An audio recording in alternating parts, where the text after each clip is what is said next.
Well, hello, everyone, and welcome to the Bowling University studio from the International Bowling Campus here in Arlington, Texas. This is the Profit Break. If you're joining us for the first time, welcome. We're glad you're here. Give us 15 minutes, and you're going to be well on your way to improving not only yourself, but your profitability. Now, creating a culture that embraces frequent, candid feedback is essential, not only for us as individuals, but for your business as well. Without it, productivity fails, communication becomes non-existent or ineffective, and ultimately, employee engagement, retention of your team members suffers. And employee retention is one of the biggest challenges facing our industry today. Number one, folks, you're not alone. And number two, we do have a solution. And to help us with that today is Mr. Tyler Enslin, who is the founder of Tyler Enslin International that provides high-level professional development content to organizations all around the world. Now, Tyler has presented to over 1,000 live events and serves as a talent management consultant for Johns Hopkins University. Tyler, thank you for joining us today. Welcome. Hey, Bart, thanks for having me. Yeah, now we are excited to have you back with us at Bowl Expo. I know you're going to be talking about a very critical topic here, so let's jump right in and share some things with our viewers today. Let's talk about this subject of feedback. Why is it such an important skill for leaders today? Let's start with the why. Well, I think it's important for employee engagement, just to give you the simple answer for that. In fact, I was reading recently, according to Gallup, who has become like the world authority on employee engagement, 98% of employees will fail to be highly engaged at their work if they receive little to no feedback from their managers. So, you mentioned in your introduction how important and actually how challenging employee retention has become recently. We know engaged employees, they're more likely to be retained. They're less likely to be looking for another job. They're also more likely to be productive.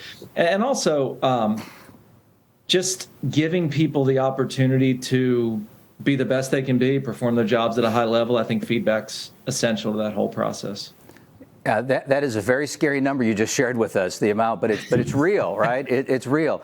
So let's talk. You work with a lot of clients. You travel around the country, around the world. What are some of the most common mistakes you see when it comes to this idea of giving feedback? It seems pretty simple, but yet it is complicated. Yeah, I think the biggest mistake is just not doing it enough. Sometimes managers have this thought of, well, the time to give feedback is during someone's annual review, and that's it. And so they don't give feedback frequently enough. And as a result, when there is a problem or an issue of some sort, it kind of compounds, right? Because it's like, hey, I noticed this thing that this person needs to improve upon, but I wait to have the conversation. And as a result, maybe that issue gets worse, or maybe I get more frustrated. And then when I do get feedback, it comes out in frustration, or it comes out maybe as criticism as opposed to feedback. And that can definitely create a problem. Another issue I notice, common struggle, is people are too vague when they give feedback. Like sometimes we have this thought of, oh, I don't want to hurt the person's feelings. I don't want them to get upset, react negatively. So I'll just be really nice and I'll kind of generalize the information. And so we end up saying something like, hey, I feel like you need to be a little bit more organized when it comes to your work, or you need to be a better communicator, or you seem disengaged. Is everything okay? And like the vague nature of the feedback actually makes it worse than if we had just been specific and given an example of behavior. I think another mistake is not giving enough positive feedback. So those are a couple things that come to mind. Yeah, well, I'm glad you hit on that last part, the positive feedback there, because it seems that kind of human nature is we're in this kind of corrective mode. We're busy in our businesses, the day-to-day, we're in the grind, especially in our type of industry where it's all guest-focused. How do we make sure that we're still taking time to recognize those positives and just not the correctives? Like, for me, it takes being intentional about it. Like, I know, just like you said, like my natural tendency as a business owner is, what's wrong? How do we fix it? What are the problems? How do we navigate around them? What's going wrong today? What's going wrong this week? And so it's relevant to think about that stuff and be aware of it. And you have to navigate the challenges. And it's like each employee, each person on your team probably has aspects of their job that they could be better at, things that they can improve upon, but everyone also has strengths. So for me, it takes like intention and deliberateness.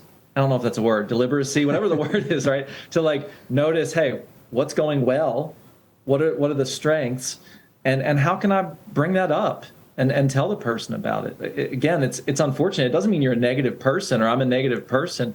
It's just not natural to look for that for many of us. So for a lot of us, I think it's just shifting that mindset and really being intentional about it. Yeah. Now, I know that you're going to be joining us at our Bowl Expo coming up. We're excited to have you again. You're going to be unpacking this to a much deeper level in the 90-minute, learning lab you're going to have with us there. But for our viewers today, if you're going to share with them kind of a tidbit, a piece of advice, if I wanted to improve my feedback skills, what can I do better starting like right away as soon as we're done? Yeah.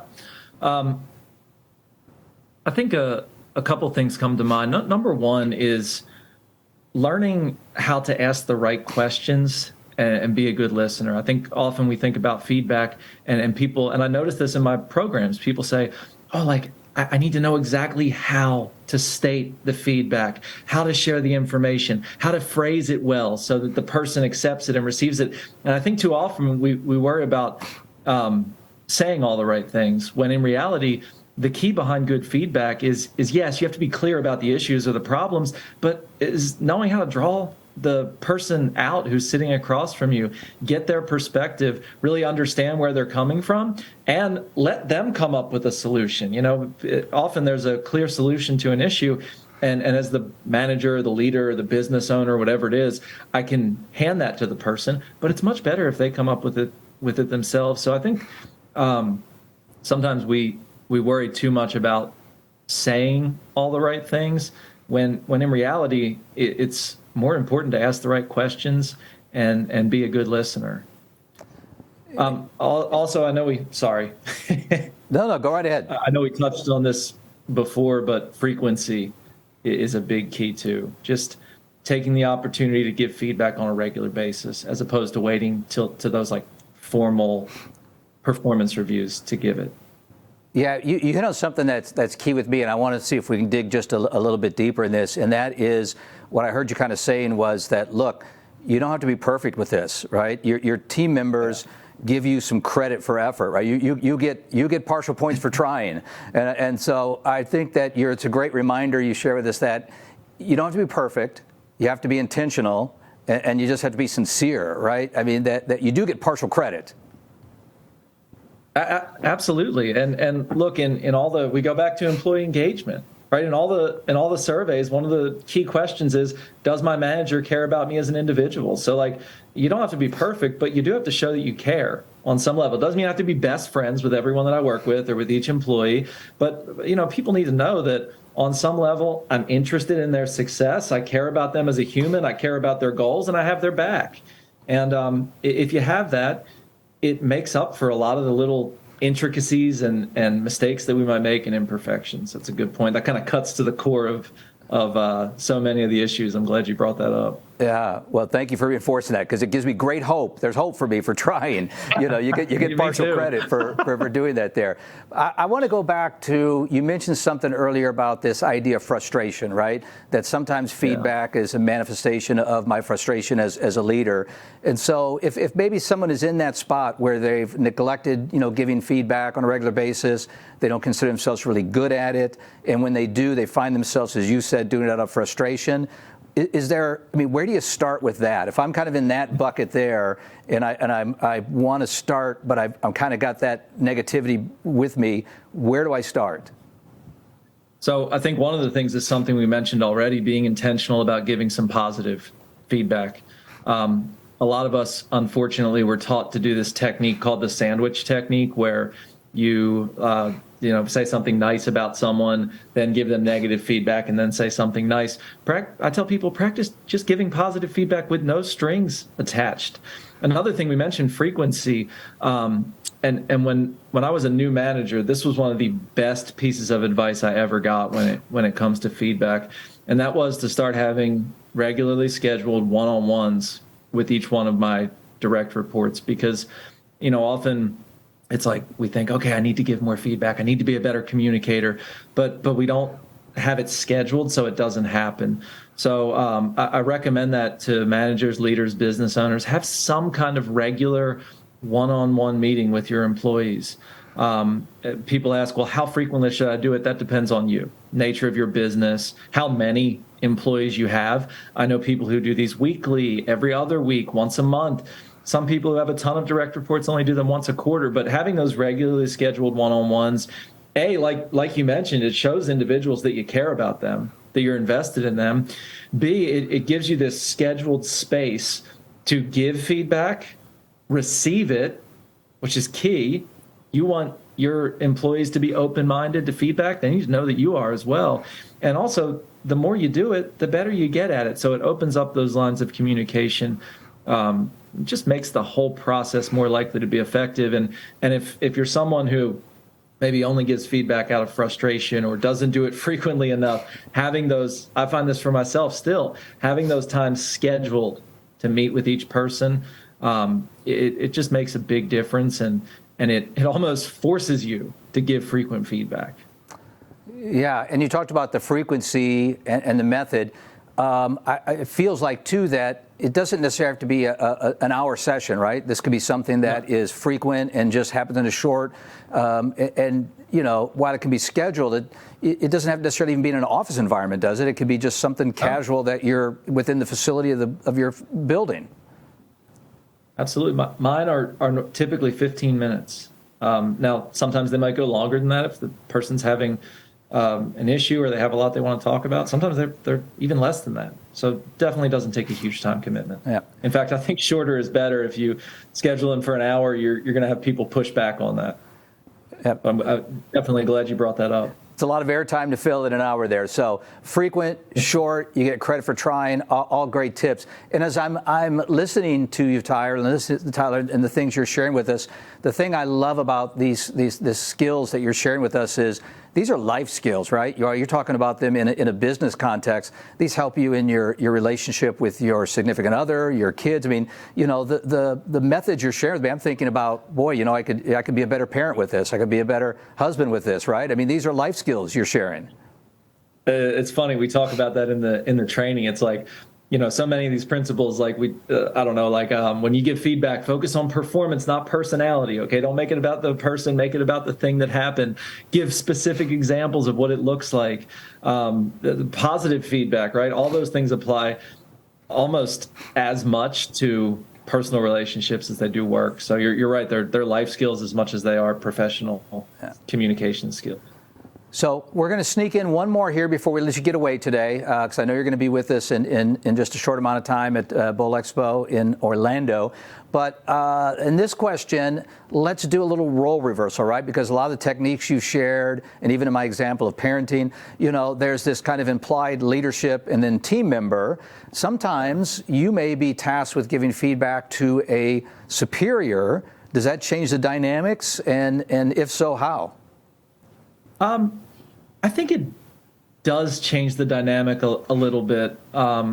It can at times be risky to give feedback up, for lack of a better phrase. So the first thing you have to do, I think, is decide, is it worthwhile? Like, is this conversation worth having? And then if I decide that it is, I have to give feedback to the person who owns the business that I work for, or my director, or my manager. Just a couple principles to think about. Number one is make sure they know that you respect their position, and that the sort of the overtone of respect is a part of the conversation. Number two, and this is really important, be solution oriented. So in other words, I think this is important whenever you're giving feedback, but especially if you're getting feedback up. If I'm giving feedback to my manager, the person who owns the company that I work for, I need to give them context, okay? Why am I having this conversation? Why do I feel the need to bring this thing up? And when it comes to being solution-oriented, how's it going to help them? Like, hey, I feel like I need to bring this thing up because it maybe impacts our profitability, or it impacts the whole team, or I think if we can fix this issue, it'll help to improve this aspect of our operation, right? The more context you can give them, the better. And then the last thing is ask for permission. So, hey, look, I feel like I need to bring this thing up. I'm only bringing it up because I feel like it impacts our bottom line, and I thought you might like to hear about it. It might not be pleasant for you to hear about. Is it okay if I share it with you? And I think when you're respectful, solution oriented, and ask for that permission, you're more likely to have buy-in from the person. And look, if you say, is it okay if I share it with you? And they go, absolutely not. Well, guess what? They weren't going to hear it favorably anyway. So it's a good thing you asked. So those are a couple things that I think are relevant to giving feedback up. Yeah, I love that. Those are priceless. That's the gold nugget for today for me. So those are, I know you're going to unpack that a lot more with us. So Tyler, thanks for your time today. We look forward to having you with us again. Thanks, Bart. Appreciate it. Awesome. Well, hey, folks, delivering effective feedback is not easy, but it is simple when you put Tyler's techniques to work. Imagine being part of a team where everyone has a clear understanding of what success looks like and how to get there. So if you're ready to learn more about improving your communication skills and improving your team's retention, then don't miss Tyler's Bowl Expo session this June in Orlando. You are not going to want to miss it. Now, if you're ready to start improving your profitability, you can reach us anytime at education@bpaa.com. So as we wrap up another edition of the Profit Break, remember, when you're focused on growing people, people will grow your business. This episode, as well as all our previous Profit Break episodes, are available 24/7 for you and your team at bowlinuniversity.net. Plus, new episodes are available every month. Mark your calendar, watch your email, join us on Facebook to hear about all the latest episodes. Until then, I'm Bart Berger, and remember, do for one what you wish you could do for everyone. We'll see you next time.